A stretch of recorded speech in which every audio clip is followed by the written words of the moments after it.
자, 이제 우리가 재무적 잠재력 관리가 끝났으니까 50% 정도까지 맞추면 재무적 잠재력은 잘 관리가 되고 있는 거예요. 그래서 그 정도를 맞췄으면 이제 투자까지 접근을 해봐야 되겠죠. 근데 50%라는 수치가 굉장히 의미가 있다라는 게 저도 그렇게 했기 때문에 그 부분을 좀 강조를 드리는 게, 이게 굉장히 그 가능성이 높은 수치예요. 제가 이제 경험했던 것처럼 50%를 했는데 8, 9년 차 됐을 때는 굉장히 안정감을 이렇게 느꼈어요. 그 안정성을 느끼면서 뭐 회사에서 뭐라고 해도 나는 뭐 편하게 일하고 내가 원할 때 언제든지 나갈 수 있다, 이런 생각을 하게 됐거든요.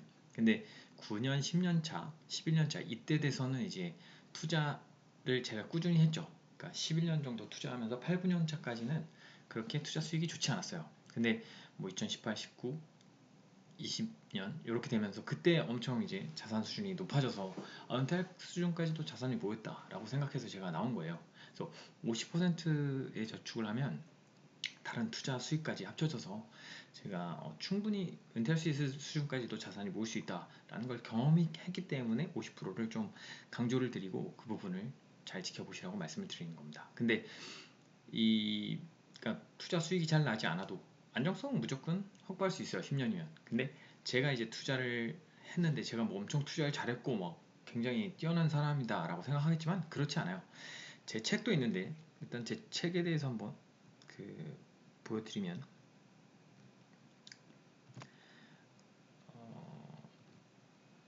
제가 와이어 이라는 책을 제가 썼죠. 요거 보면은 이제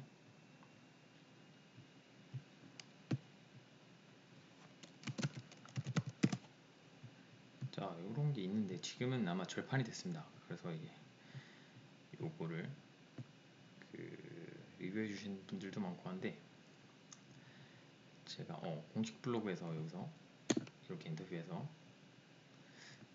이거를 이제 상담 전에 보내드리죠. 그래서 이걸 보면 제가 이제 투자해서 어떻게 그 자산을 만들어 가게 됐는지가 나오는데, 저는 엄청 실수를 많이 했어요. 이 책을 쓴 이유도 제가 이런 많은 실수를 하고 나서도 은퇴할 수 있을 수준의 자산도 모을 수 있다 라고 생각해서 쓴 거예요.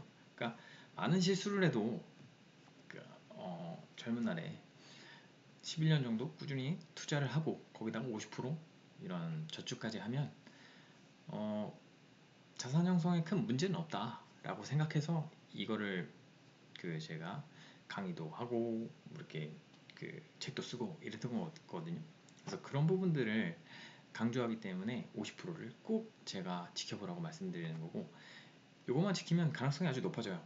자, 투자해서 은퇴할 수 있을 수준, 아니면 뭐 본인의 재무적 독립을 달성할 수 있을 수준의 자산을 만들어갈 수도 있고, 아니면 뭐 그냥 안정성만 느끼면서 살 수도 있고, 그래서 그런 가능성이 높은 수치이기 때문에 저거를 강조를 드리고, 이 50%를 달성을 했으면 이제 투자를 시작을 해봐야 되는데, 우리가 투자할 때 제일 먼저 관리하고 시작해야 되는 게 있습니다. 사람들은 뭐 다 어떤 종목을 사야 될지 결정하고 뭐 이런 부분부터 생각하겠지만, 그것들은 사실 맨 나중에 해야 되는 거고, 제일 처음에 해야 되는 건 유동성 관리예요. 자, 유동성 관리라는 게 어떤 거냐면, 유동성은 언제든지 쓸 수 있는 현금이에요. 근데 투자 수익이나 원금을 희생하지 않고 언제든지 찾을 수 있는 돈,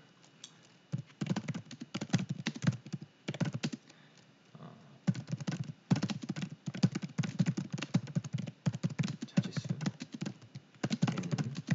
이게 뭐 현금이 될 수도 있고 아니면 뭐 보통 예금 통장에 들어가 있을 수도 있고 여러 다양한 형태로 있을 수 있죠. 그래서 그거를 관리하는 게 가장 중요한 부분이에요.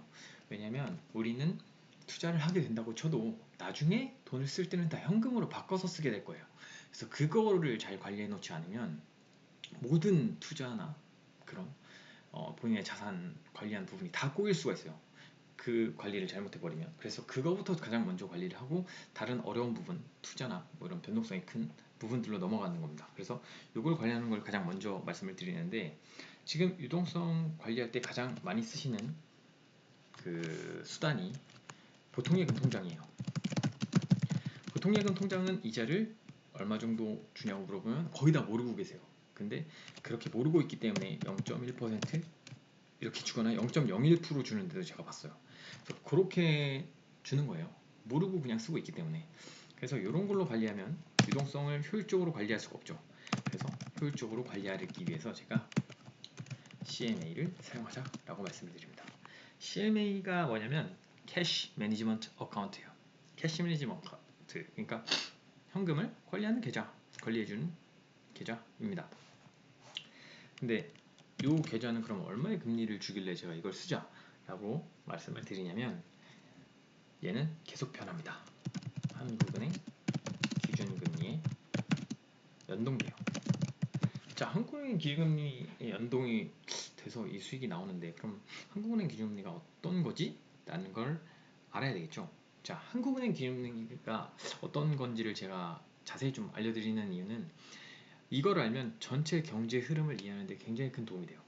자, 우리가 경제가 그 아담 스미스의 보이지 않는 손 이런 거에 의해서 자동으로 돌아가고 있다라고 착각을 하고 있는데, 실질적으로는 누가 뒤에서 다 경제를 조절하고 있다라는 부분을 우리가 이해할 수 있습니다. 이걸 이해하면. 그래서 경제 전반이 어떻게 흘러가는지를 이해하는데 굉장히 큰 도움을 줘요. 그래서 한국은행 기준금리부터 먼저 설명을 드리는데, 자, 한국은행 기준금리가 어떤 역할을 하길래 이 CMA 금리를 바꿀 수 있는지를 알면 그런 경제 부분들을 잘 이해할 수 있게 됩니다. 자, 한국은행 기준금리가 어떤 역할을 하냐면, 은행들이 하루 종일 사업을 하면 어디는 돈이 남고 어디는 돈이 부족하고 이게 딱 맞을 수는 없겠죠.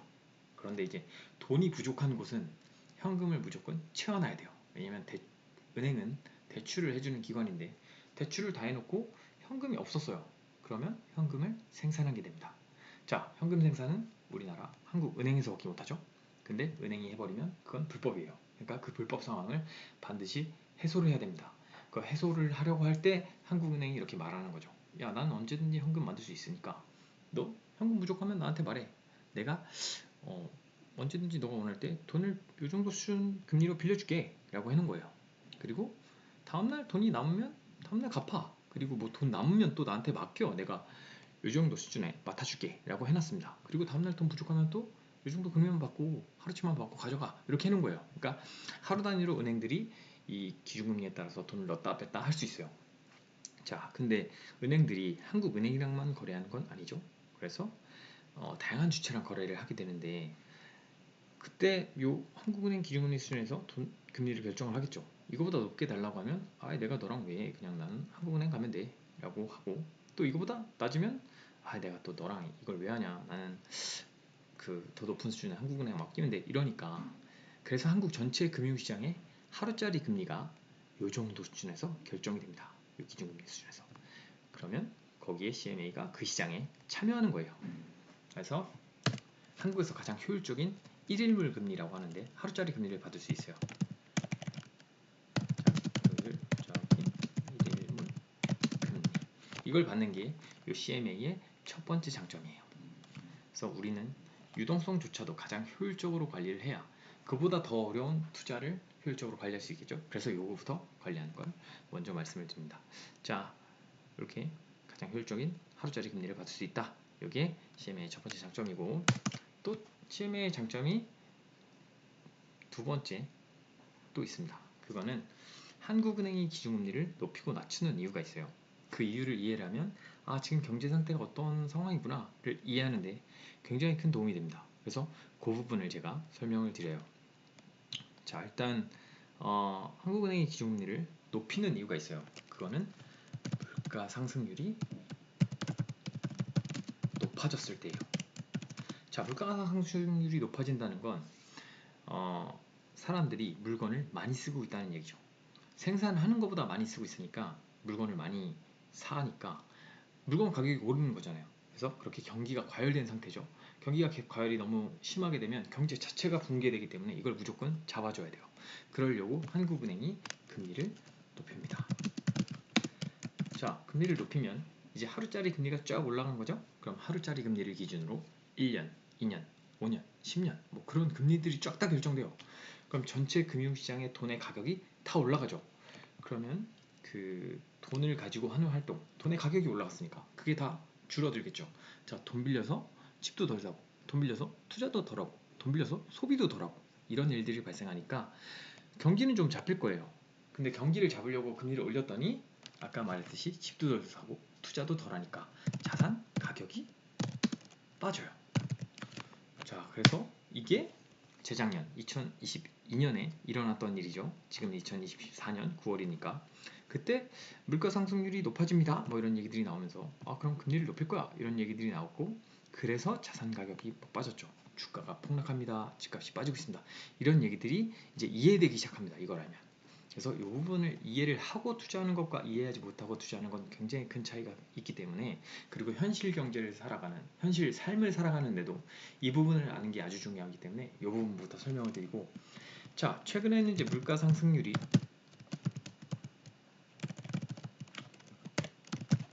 낮아진다 뭐 좀 잡히고 있다 이런 얘기들이 나오면서 그러면서 금리를 낮춰줄 거야 라고 예상만 하고 있죠. 아직 낮춰주진 않았어요. 미국 쪽이나 이런 쪽에서. 그래서 그런 낮춰준다라는 얘기를 하니까 이 자산 가격이 올라요. 주식 가격 막 이런 게 오르는 거죠. 이렇게 오르는 이유는 주식은 기업의 이익을 기준으로 평가받는 자산이에요. 그러니까 기업의 이익이 증가되면 그 주식 가격이 올라가는 건데 지금 이자율이 낮아지니까 기업의 금융 비용이 줄어들죠. 금융 비용이 줄어들면 그만큼 이익이 늘어나겠구나라는 예상을 해서 사람들이 사는데 자 주가가 뭐 이익이 올랐을 때 사면 다 늦을 테니까 미리 사자라는 생각을 해서 주식 가격은 먼저 오르는 거예요. 금리를 낮춰주지도 않았는데 낮춘다는 예상만 가지고도. 그래서 주식은 그렇게 빨리빨리 움직이는 그 성향을 가졌는데 부동산 가격은 아직 오르지 않았어요. 부동산 가격이 오르지 않은 이유는 자 일단 부동산은 살 때 대출 금리가 확정이 됩니다. 그러니까 대출 비용이 확정이 되니까 실제로 금리가 낮아지지 않으면 대출 비용은 그대로인 거예요. 비용 지불이 그대로니까 이 자산을 접근하기가 어렵겠죠. 그래서 실제로 금리를 낮춰주지 않는 이상 자산 가격이 오르지 않아요. 부동산 같은 경우는. 그게 유럽이나 미국에서 아직도 벌어지고 있는 일이죠. 그래서 미국이나 뭐 유럽 이런 쪽은 부동산이 뭐 가격이 오르고 있다 이런 얘기 나오지 않는데 그래서 주식은 먼저 오르고 그 다음에 부동산이 나중에 금리가 실제로 다 떨어지고 나면 그때 반응하고 이런 것들을 이제 이해할 수 있게 되죠. 그 부분들이 이제 그 이해가 되는 게 이2 CMA의 가장 큰 장점입니다. 이런 걸 이해하고 투자를 해야 되는데 지금 한국은 좀 약간 그래서 한국은 요새 부동산 가격 올랐잖아요. 이렇게 막 얘기할 수 있죠. 최근에 오르긴 올랐으니까. 근데 그건 굉장히 이례적인 상황이고 여기에 또 굉장히 또 부합하는 상황이긴 해요. 자, 한국은행이 지금 금리를 낮추지도 않았는데 시장 금리 자체가 낮아졌어요. 그래가지고 정부에서 그리고 저리에 특례 대출들도 많이 공급해서 금리가 많이 낮아졌단 말이에요. 그러고 나니까 부동산 가격이 막 반응을 한 거예요. 엄청 오르고 뭐 다시 사상 최대치로 높아지고 그런 과열 현상들이 막 벌어지는데 그러고 나니까 한국은행이 최근에 굉장히 이례적인 발언을 했어요. 지금 물가나 경제 상황을 보면 금리를 낮춰줘야 되는 상황인데 부동산 가격이 너무 과열되는 것 같아서 금리를 낮춰주지 못하겠다라고 얘기를 했어요. 한국은행장이 개별 자산 가격에 대해서 언급하지 않아요. 굉장히 민감한 부분이고 한국은행장은 굉장히 큰 힘을 가지고 있기 때문에 그런 얘기를 할 필요조차도 사실 없습니다. 그냥 금리 올려버리면 자산 가격이 다 재작년처럼 반응해서 빠져버리는 거예요. 그래서 그런 언급들을 잘 하지 않는데 지금 그런 얘기까지 하는 이유는 개별 자산 부동산 가격에 대해서 언급을 하는 이유는 굉장히 당황하고 있기 때문이에요. 한국은행이 지금 통화정책 무용론 이런 얘기들까지 나오는 게 금리를 아까 낮춰주지 않았다고 했는데 한국은행이 그런데 실제로 시장금리가 빠진 거예요. 미국은 금리를 낮춰줄 거고 뭐 정부도 이런 금리를 낮춰가는 그런 대출들을 많이 공급하니까 전체적으로 앞으로 금리는 낮아질 수밖에 없어 라고 하면서 시장이 미리 반응한 거죠. 그러니까 한국은행이 통화 정책 능력을 상실했다 이런 평가까지 받으면서 굉장히 지금 당황한 상황이라서 개별 자산 가격까지 언급하게 된 겁니다. 원래 일반적 상황에서 그런 걸 언급할 필요가 없어요. 그러니까 그런 한국 부동산 시장은 실제로 시장 금리가 빠져서 그것 때문에 반응을 했고 한국은행이 거기에 영향을 미칠 수 없다라는 약간 좀 당황한 상황들까지 벌어지면서 이렇게 이 금리 정책에 대해서 이례적 언급까지 한다. 그런 거를 이해를 할 수 있게 되죠. 그래서 이런 부분들을 이해를 하면 경제가 전체적으로 어떻게 돌아가는구나를 이해하는데 굉장히 큰 도움이 됩니다. 그래서 그런 부분들을 알고 꼭 투자를 하시라고 제가 요거 CMA 기준금리의 이런 성격을 설명을 드리고, 자, CMA를 사용하면 최근에 진짜 금리가 빠졌어요. 한국은행이 지금 기준금리가 3.5입니다. 3.5인데 그 3.5에서 1년 넘게 낮춘 적이 없는데 시장금리는 빠졌단 말이에요. 그리고 CMA 금리도 실제로 빠졌어요. 그렇게 빠지는 거 보면은 CMA가 한국은행 기준금리가 낮아지지도 않았는데 왜 낮아지지? 이런 부분들이 굉장히 궁금해질 거고, 그걸 찾아보면 아까 제가 말씀드렸던 이유들이 다 좀 설명이 되고 찾아볼 수가 있을 겁니다. 그래서 그런 부분들을 찾아보고 이제 투자를 하시라고 제가 이런 부분들을 설명을 드린 겁니다. 자, 그래서 한국은행은 이런 기준금리에 대해서 굉장히 지금 예민하게 반응을 하고 있는 상황이다. 그런 거를 또 알고 계시면 좋고, 자, 해서 이렇게 CMA를 사용을 하면 내가 받는 금리니까 이게 높아지는지 낮아지는지 민감하게 좀 반응을 할 거예요. 계속 알아보겠죠. 그러다 보면 요새 금리가 떨어지는지 높아지는지 이런 부분들도 우리가 계속 신경을 쓰겠죠. 그러다 보면 요새 금리가 왜 낮아지지? 왜 높아지지? 이런 게 궁금해질 겁니다. 그때 이제 뉴스도 한 번씩 찾아보면 아주 도움이 많이 돼요. 그래서 뉴스도 좀 보자고 제가 제안을 드리는데, 어떤 뉴스를 보냐면 여기 이제 네이버에 가면 네이버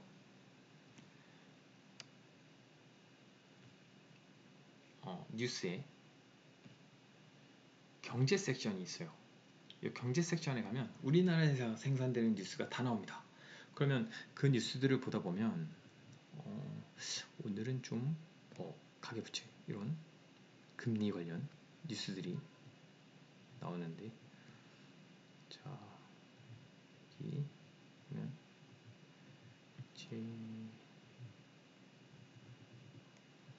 미국 고용 보고서 이런 게 이제 경기 관련 뉴스죠. 자, 그래서 물가, 경기,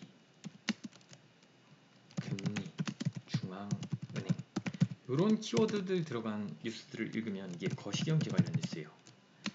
이런 거를 읽으면 요새 물가는 어떤 상황이고 경기는 그래서 어떻게 돌아가고 있고 금리는 어떻게 변하고 있는데 그런 것 때문에 중앙은행이 종합해서 어떤 결정들을 하고 있는지를 좀 설명을 해주겠죠. 그래서 그런 부분들을 보면 경제를 전체 큰 그림을 보고 투자할 수 있게 돼요. 그래서 그런 부분들을 뉴스를 좀 챙겨보자, 하루에 한 번씩 정도는 보자 라고 말씀을 드리는데, 이게 뉴스를 처음 보면 굉장히 어렵고 따분하고 이해 안 되고 그런 경우가 많아요. 근데 그게 왜 그러냐면 이게 이전 상황을 몰랐기 때문이에요. 우리가 이전에 어떤 일들이 있었기 때문에 지금 이런 일이 벌어지고 있고 앞으로는 또 어떤 일들로 방향성을 잡아갈지 그런 걸 모르기 때문에 그런 거지, 이게 어려워서 그런 건 아닙니다. 누구나 다 읽으면 이해할 수 있는 정도 수준의 그런 정보들이기 때문에 계속 꾸준히 읽는 게 중요해요.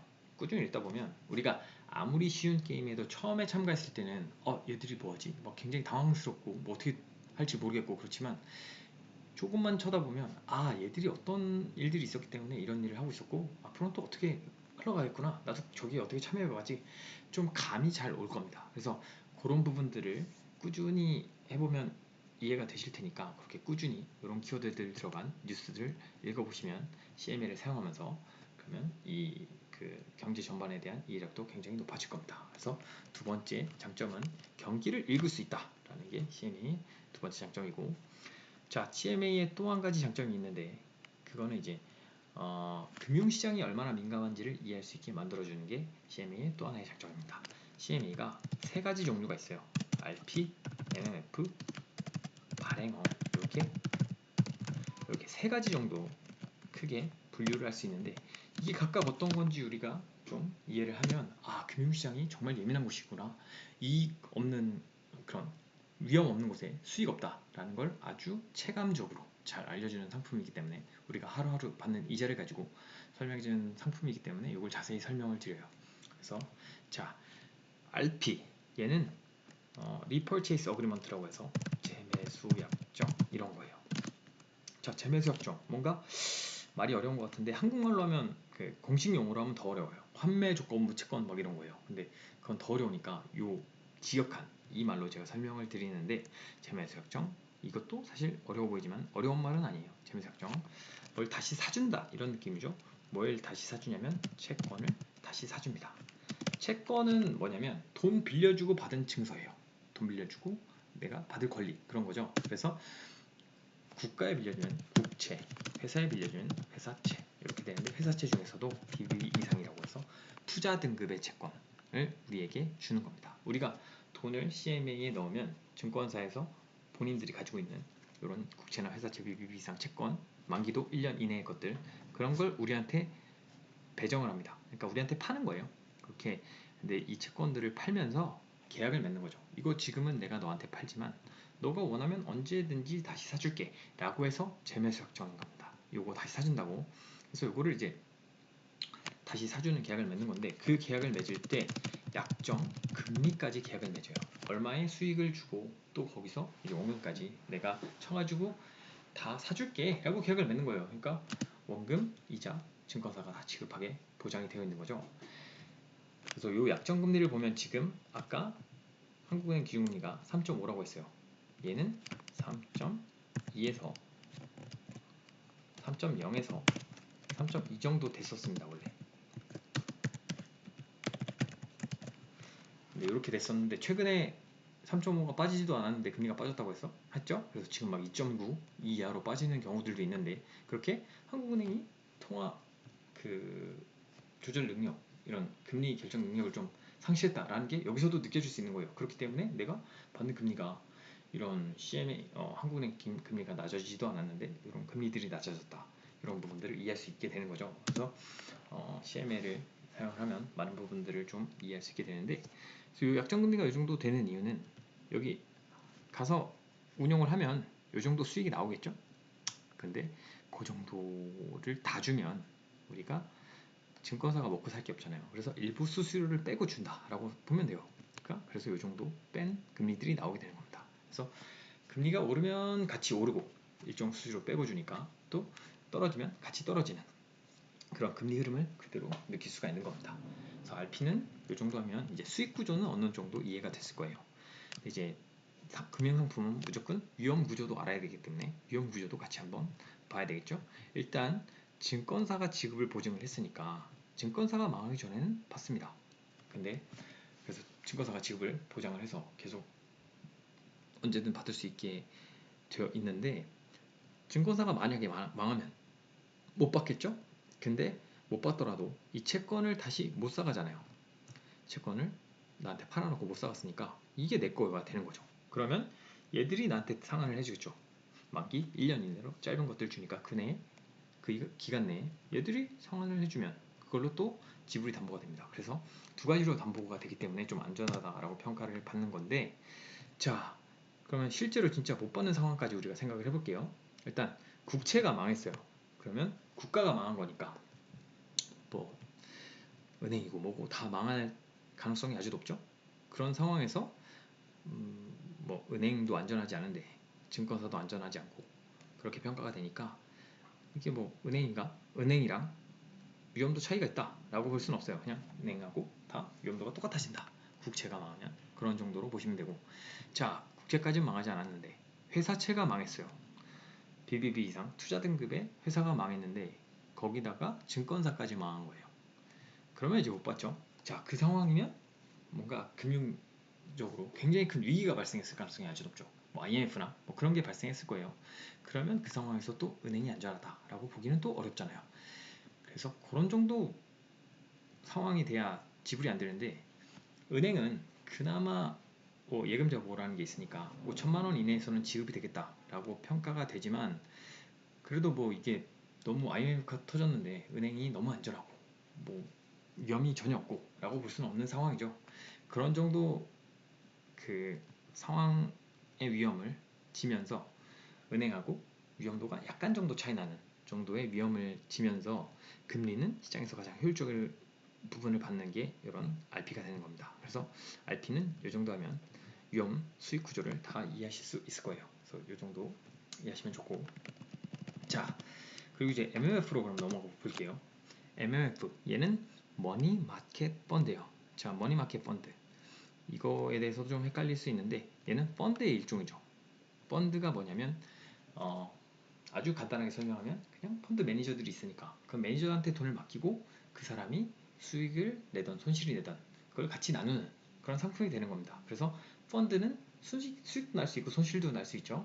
그래서 펀드의 개념만 알아도 우리가 금융 사기를 당할 가능성이 굉장히 줄어들어요. 왜냐면 펀드 매니저들도 사실 굉장히 검증된 사람들이고 좀 대단한 사람들이다 라고 생각할 수 있는데, 그 사람도 뭔가 수익이 나면 수익 주고 손실이 나면 손실 주고 이렇게 계약을 맺지, 뭐 어떤 정해진 금리 딱 다 줄게 라고 계약을 맺진 않는단 말이에요. 그건 불법이기도 하고. 근데 누군가 나타나서 저는 이 정도 노통금리를 다 줄 수 있어요 라고 말을 하면 그건 굉장히 많이 따져보게 되겠죠. 뭐 어떤 부분 때문에 그렇게 줄 수 있는지 그렇게 다 따져보면 사실 손실 가능성을 숨겼거나 아니면 뭐 완전 사기거나 라고 평가될 수 있기 때문에 요 펀드 개념만 알아도 우리는 그 투자 사기를 굉장히 많은 부분 피할 수가 있을 겁니다. 근데 얘는 머니마켓 펀드예요. 자, 머니마켓 우리가 아까 말했던 하루짜리 금리시장 거기를 머니마켓이라고 합니다. 그래서 머니마켓에 가서 그 운용에서 나온 수익을 나눠주는 상품, 요게 펀드가 되는 건, 요게 MMF가 되는 건데, 자 그렇게 나눠준다고 하니까 얘가 뭐 약정금리 이런 것처럼 정해진 수익이 얼마 나오는 그런 부분은 없어요. 그러니까 알 수가 없죠. 얼마 금리가 나올지. 좀 헷갈릴 수 있는데 얘가 하루하루 이자를 주고 원금까지도 주니까 어제까지 나온 이익은 다 있어요. 그런 어제까지 지불했던 수익률. 그래서 그 수익률을 알려주는 건 불법이 아니에요. 이미 과거에 벌어진 사실이기 때문에. 그래서 그 수익률을 보면 요 약정금리보다 0.1% 높거나 낮거나 뭐 그 정도 차이밖에 안 나요. 이렇게 별로 차이 나지 않는 이유는 위험도가 비슷하기 때문입니다. 요 MF는 펀드니까 펀드를 운용해서 나온 수익을 나눠줘야 되겠죠. 그래서 그 수익을 낼 때 쓰는 상품들이 있을 텐데 그게 이런 거예요. 국채나 회사채 BBB 이상 만기도 1년 내로 짧은 상품. 그래서 비슷한 부분들을 가지고 운용을 해서 나온 그 수익이니까 비슷한 수익률이 나오는 겁니다. 그래서 얘네들은 위험도도 비슷하고 수익률도 비슷하게 나오는 상품이다 정도 알고 있으면 됩니다. 그래서 그렇게 이해를 할 수 있는데 요 발행업 얘는 좀 달라요. 얘는 증권사만 지급을 보장합니다. 증권사만 지급을 보장하니까 조금 더 위험해 보이죠. 그래서 4조 이상 자기 자본을 갖춘 대형 증권사만 할 수 있어요.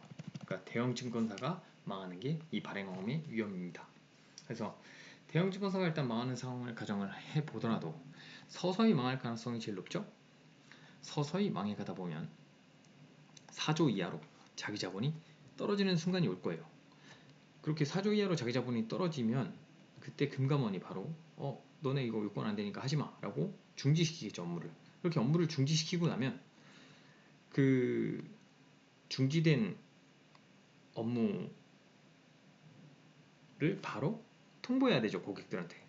금융회사니까 바로 통보해요. 그러면 너네 더 이상 이런 업무를 못하는구나, 난 딴 데 갈게 라고 해서 돈을 빼면 그때까지 나온 원금 이자는 다 받겠죠. 그래서 서서히 망하는 건 위험이 아니고, 근데 어제까지 이 회사가 멀쩡했어요. 근데 오늘 아침에 일어났더니 망했다 라고 하는 그 상황이 발생하면 이거는 위험입니다. 그래서 그런 상황을 한번 생각해 볼게요.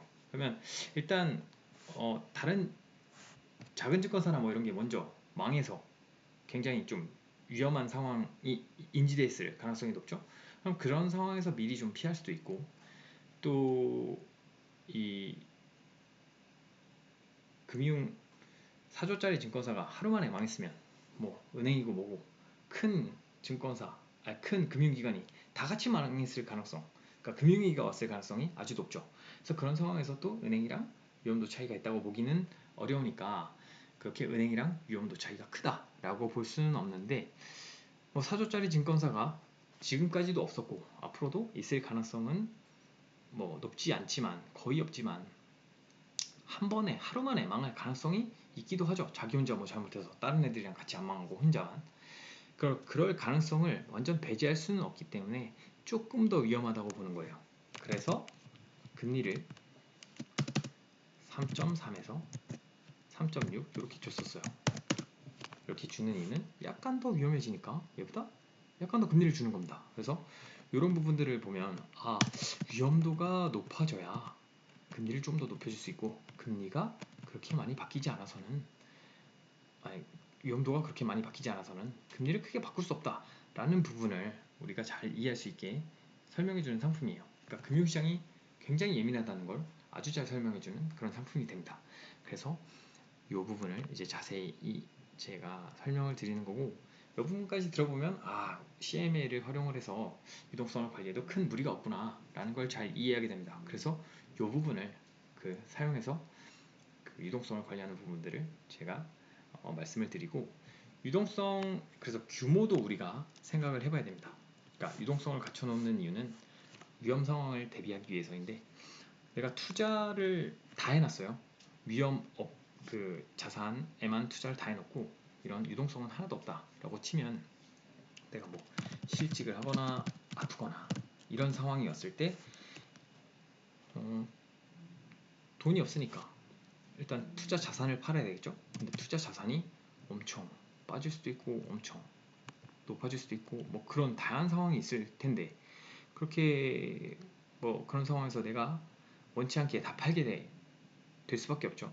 다 팔고 한 6개월이나 뭐 1년 지나면 다시 유동성이 회복되니까 그때 가서 투자를 다시 해보자라고 가면 그 기회는 다 상실돼 있을 가능성이 아주 높죠. 금융시장은 변동성이 굉장히 크니까 그 상황이 남아있지 않을 텐데, 그런 기회를 한 번만 놓쳐도 우리가 생애 수익률이라고 하는데, 생애 수익률 자체가 엄청 낮아지게 돼요. 왜냐면 저런 기회가 자주 오지 않기 때문에. 그래서 그런 기회를 놓쳐서 생애 수익률 자체가 낮아지는 상황을 방어하기 위해서 우리가 이런 유동성을 마련을 하고 투자를 하는 거예요. 그래서 그 유동성을 한 6개월 정도 생활비를 마련하고 성으로 갖추고 투자를 해라 라고 말을 하거든요. 여기 이제 좀 기본적인 부분이라고 생각이 되는데, 사람마다 이건 다르니까 나는 뭐 3개월을 갖출지 아니면 1년을 갖출지 그 부분을 생각을 해서 유동성까지 갖춰 놓으면 우리가 투자할 준비는 1차적으로 끝난 겁니다. 그래서 거기까지 갖추시고 이제 투자를 시작하라고 제가 이렇게 좀 길게 이 유동성 관리부터 설명을 드립니다.